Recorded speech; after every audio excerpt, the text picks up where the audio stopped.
Pleasure for me to introduce the next speaker, Dilber Mann, Senior Project Manager at Capcom Vancouver. Dilber has had a 10-year career focusing on scalability and distributed development and has worked with both publishers and developers, including Activision, Sega, THQ, and now Capcom. During this time, Dilber has developed a unique perspective on external and integrated development due to extensive on-the-ground time at external partners, building up their capabilities with them, as well as their infrastructures. So it's a good day where Dilber shares his perspective and his expertise in his talk today, Metrics That Matter, which is part of a series of presentations he's giving at XDS. In Dilber's own words, the idea behind the Metrics That Matter series is to help managers pair analytics with reliable and meaningful metrics that touch their work at an interpersonal level or on a level that reflects genuine concerns. With Metrics That Matter, Dilber does his best to filter and focus on data that is actionable, that managers can use to make informed decisions that are impactful. So let's sit back, stay attentive, and give a warm XDS welcome to Dilber. And welcome, everyone. I see a few seats here in the front are open. Feel free to fill them in, especially if you know me. That would be great. Now, last year, I spoke on metrics that matter. I talked about how we could use reliable metrics to make informed decisions about project planning for external development. This year, today, I'm here to continue that series, Metrics That Matter. I want to talk about how we can hone a distributed workforce. Specifically, I want to talk about the methods and metrics that I've used to manage the risk associated with team capability, team planning, team assessment, in a distributed environment. But before I can get into those methods, I want to talk about where those methods came from, or why I brought out these methods in the first place. And so I want to talk about distributed trends, a trend that I experienced working in China. And I'm going to talk about two organizational structures, one of them being the distributed workforce organizational structure. I'm then going to talk about how we can sustain that organizational structure with two methods. And I'm also going to talk about how we can use key performance indicators to manage the risk associated with teams. So does that sound good? All right, so let's talk about distributed trends. And this is a great opportunity for me to also give you some additional information about myself. So I started off in the last console transition between Xbox and Xbox 360. So that was my introduction to the game industry. And between 2006 to 2013, I spent about 6 to 8 months on average on-site in China with external partners. And so my primary goal there was to work with my external partners to help build their capability to do more complex forms of outsourcing, and also to grow volume of external development for the multiple studios and developers that I represented for multiple game projects, and during that time period, across multiple publishers. So it was during this time that I started to see a very interesting trend. So while I was looking to grow volume for external development for the development studios that I represented, the partners that I was working with, I wasn't their only client, and they were also seeing that a need for more scalable resources to manage more volume of work. So I started to see this trend where we had, my partners had these primary locations in mature cities such as Shanghai, Beijing, and in Taiwan, there's Taipei as well. And they started to branch out from their primary location and build secondary locations in other cities that weren't as mature in terms of game development or in the game industry, and even tertiary locations as well. And the idea behind it was to build a team that would work across all these locations for a client. So this distributed option was made available in a region such as China because of the vast differences in cost of living across different locations. And of course, the choice was driven by cost savings and scalability needs. So a year ago, somebody asked me what the difference was between the organizational structure that we have now compared to the distributed workforce organizational structure. And so that's what I call this distributed trend. And so I answered it in a very Zen-like way, and I remember this because I actually wrote it down, and I'm going to show it to you today. Consistently distribute scalability, and you will benefit from a distributed workforce structure. Do it occasionally, and you're outsourcing. Consistently distribute scalability. Those are the 3 words. I'll touch on this in a second. I'm going to take some time to talk about the 2 different organizational structures that I experienced while working in China. So the first organizational structure is familiar to a lot of you. I fall under this group, the consolidated organization that outsources occasionally. So the best way I can describe this, actually I found this image of a bottling plant, and I thought I really felt I was in line with this image because it shows that there's a process where we build product over a pipeline, and in a consolidated organization, you have people that are consolidated in one location building product, and when that pipeline or those resources start to push against that internal organization, and you start to see a bit of overflow, that's what the crashing bottle represents. And it's around that time that we decide, you know what, we need to increase our scale. We need to work with external developers, work with external partners. So as a Capcom studio here in Vancouver, we fall under the consolidated organizational structure that outsources occasionally. So I want to ask you in the audience, how many of you fall under this group? It's okay, you can put your hands up. All right, good. So let's talk about the distributed organization. So same bottling plant, but what you see here in this image is you can see 2 lanes opened up here.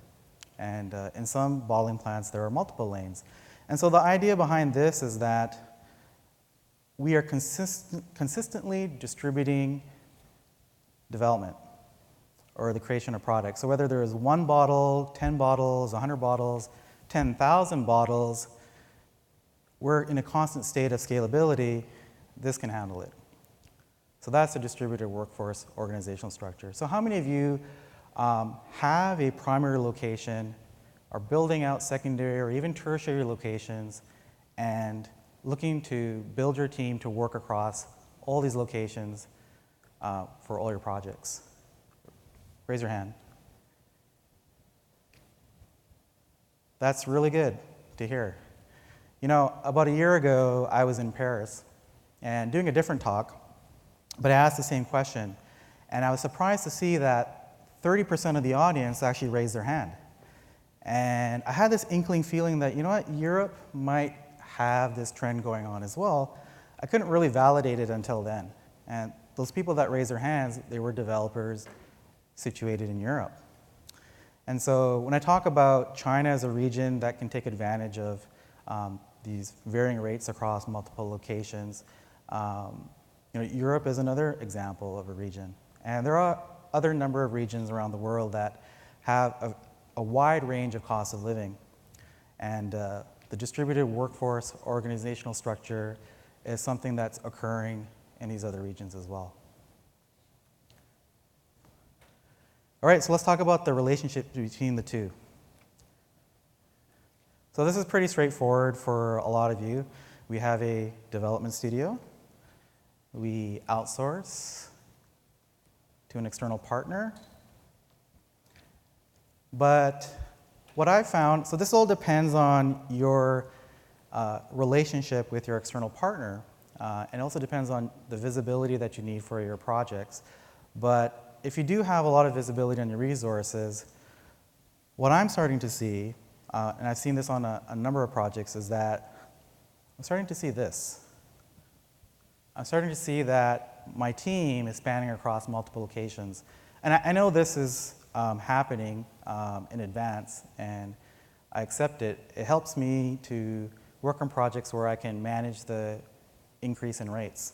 So where these locations are situated in lower cost centers. How many of you, I wasn't planning to ask this question, but looking at it now, just curious, how many of you have worked with an external partner that has this type of structure? All right, very good. Let's talk about sustaining a distributed structure. So I've talked about the distributed workforce organizational structure. I want to talk about what happens when it fails. Now, when the transition to that structure fails, doesn't necessarily mean that the result is a failure. It's something very common that we see. We have a primary location. We have a publisher that has 1, 2, 3 development studios. What ends up happening with this transition, or at least what I've seen working in China, is that these studios become siloed studios with their own clientele, their own specialization, their own rates. And so nothing wrong with that. That's pretty common. We see that even here in North America. But one thing I want to mention, though, is that regardless if I'm talking about a specific organizational structure or not, or whether I'm talking about external development, we're talking about distances. And when there's that much distance between locations, and especially when there's a different maturity in terms of a developing city versus underdeveloping, or maturity in an industry, or difference in levels, we're going to have an issue with culture. There's going to be a difference in terms of studio culture, work culture, between your primary location and your secondary location. So I want to touch on that a little bit here. When your dev team says it's better to do it here, or it's too hard to instill the same culture, that's when distributing culture is failing. So we always talk about distributing development. You might hear that a lot here at XDS, but we also have to keep in mind that distributing culture is something that we need to watch out for. Now, I'm not going to talk about how to do that better, but the methods that I'm going to bring up today are ways to solve the problem by working around it. So let me just touch again on why a transition to a distributed workforce structure can fail. First off, culture. Differences in student culture and not being able to manage that. Ineffective communication and process. I won't touch on that here in this, or elaborate here in this presentation. That's what XDS is all about. 80% of the presentations you see here are about how to make that relationship between an external partner and a client work well. But I am going to talk about the differences in education and training that occur in a secondary or tertiary location. Because there's a vast range of costs of living and a vast range in terms of the level of maturity in the industry, you're going to see that the secondary and tertiary locations have a different focus in terms of education or training than a primary location would have. And you're also going to see, like I mentioned, a difference in culture. So 2 methods there I'm going to talk about today are going to try to address that. So the first method is the group skill set method. And when I first had this successfully work for me, I was ecstatic. And it changed the way that I looked at external partners, it changed the way that I looked at external resources, or resources in general. So I want to explain it by saying this. Like an uncharted frontier, even the average person is waiting to unlock their potential.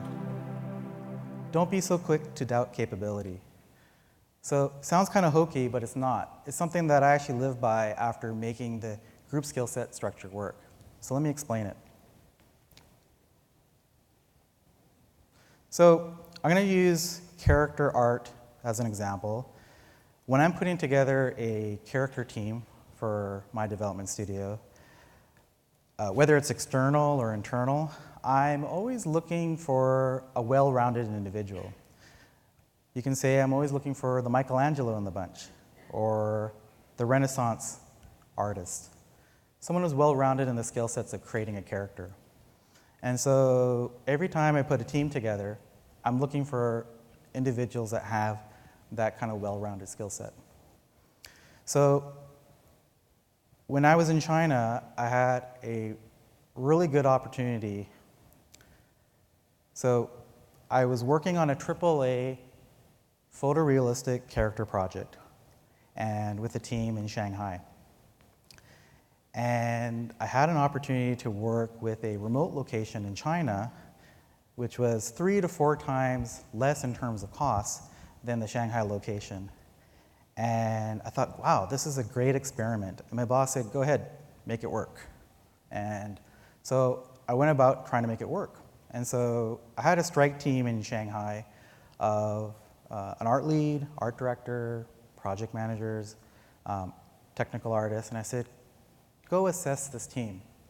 And there was about 30 individuals working in this remote location, and we cut the list down to 16.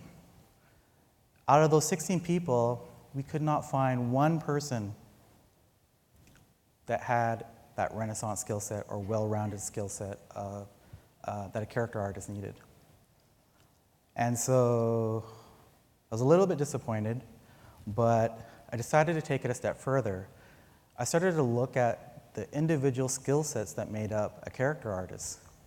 And I started to find that out of the 16, each of them had at least a strength in something related to character art. So let me explain that a little bit further.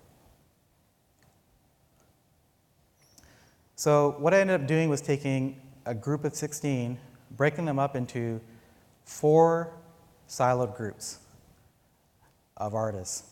And so in this example here, these bars represent skill sets. And there was 4 key skill sets that we were looking at. And so artist 1 was really good at doing proportions, had a good understanding of anatomy. Artist 2 was really good at doing faces. And you can see artist 1 wasn't. Artist 3 was really good at doing texture work, more so than the other artists in the group. And artist 4 was really good at doing wrinkles and cloth. And so I put them in a group because I wanted them to leverage each other's strengths to compensate for their weaknesses. And so I ended up getting artist group A, which was a combination of their skill sets that made the Renaissance man or artist or Michelangelo that I was looking for. So let me clarify that. It doesn't mean that group A, that consisted of 4 artists, were working on one character. No. Each artist worked on their own individual characters from start to finish.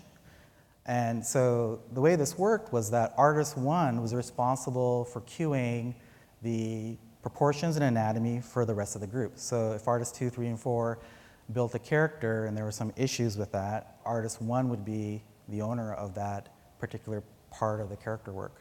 Kind of like in a lead position almost. And artist 2 was focused on ensuring that the facial likenesses were correct across the characters in the group.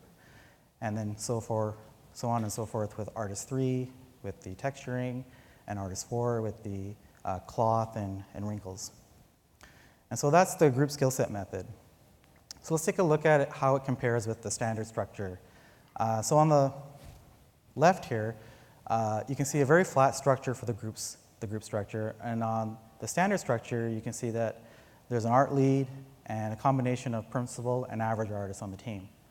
So the standard structure is what I'm used to, and when I build teams, we look at this because we want to make sure that there's a combination of principal artists as well as average artists to balance the team.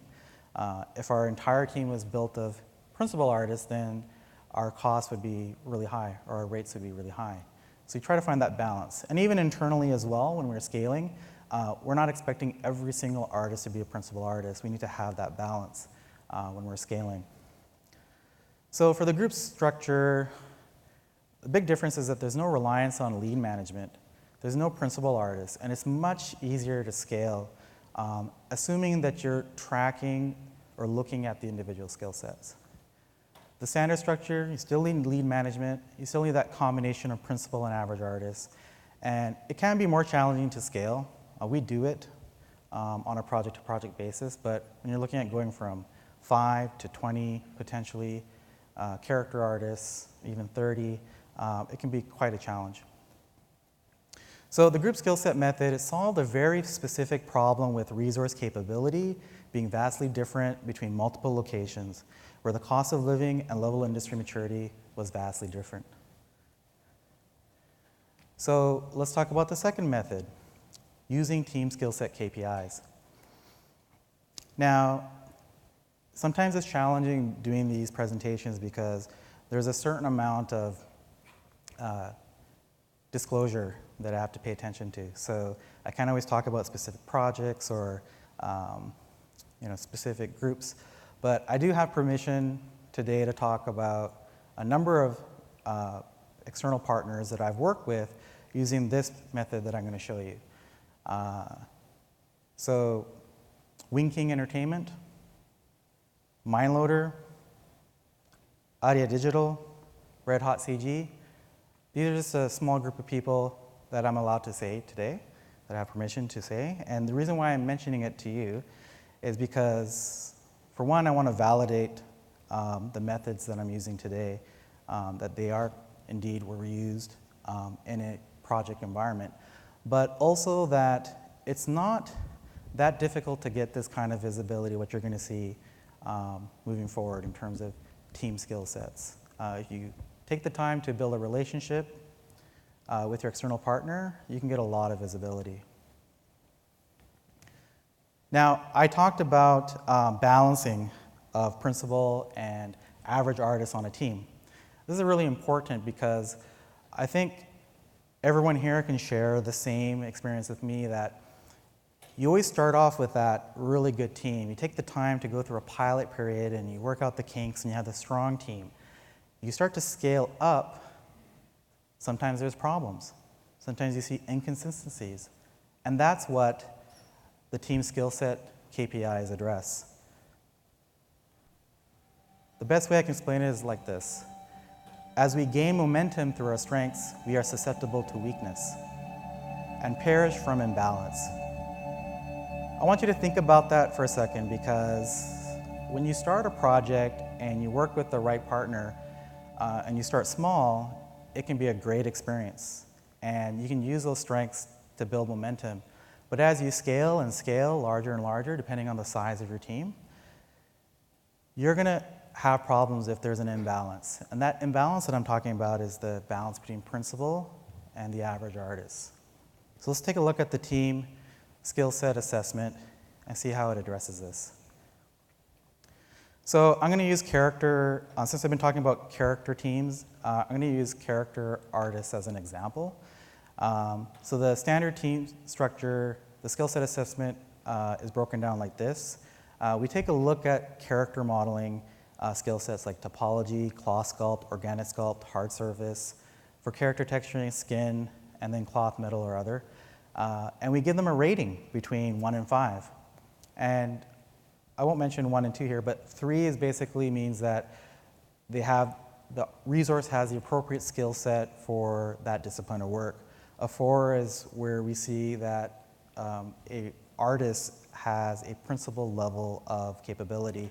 And 5 is an outstanding, a true Michelangelo, which is really rare. I've never given a 5 to any resource, maybe one from these types of assessments. So during my time in China, we had this relationship with multiple vendors where we do these assessments twice a year or before a project even started.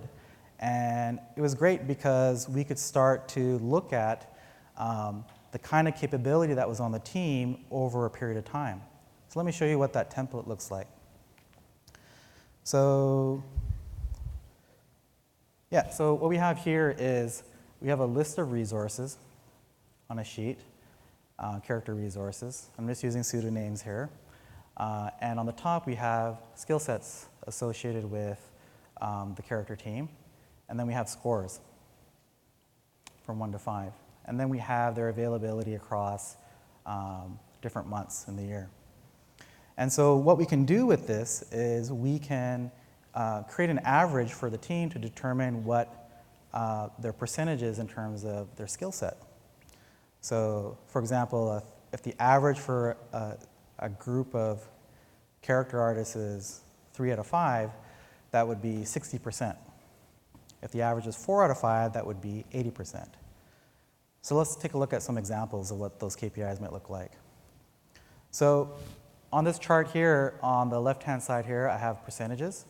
I have an area in green here, which is a normal or higher skill set average. And here it's underperforming, or the capability, it might have some potential issues. And down here in red is basically when we need to escalate, that basically the team is unskilled. So I have 4 projects that I graphed out over time. I took out the years just for confidentiality's sake, but it goes from January to December and then January to December again. So it's 2 years worth of data. So project A in yellow, it falls between 71 and 76% KPI.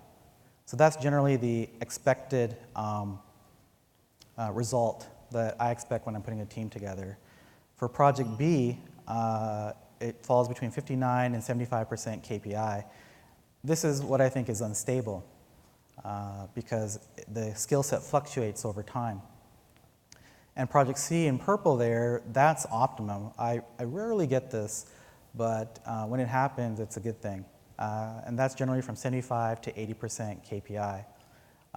And project D, which is in purple, you can see it on the bottom of the chart, is between 52% and 58% KPI.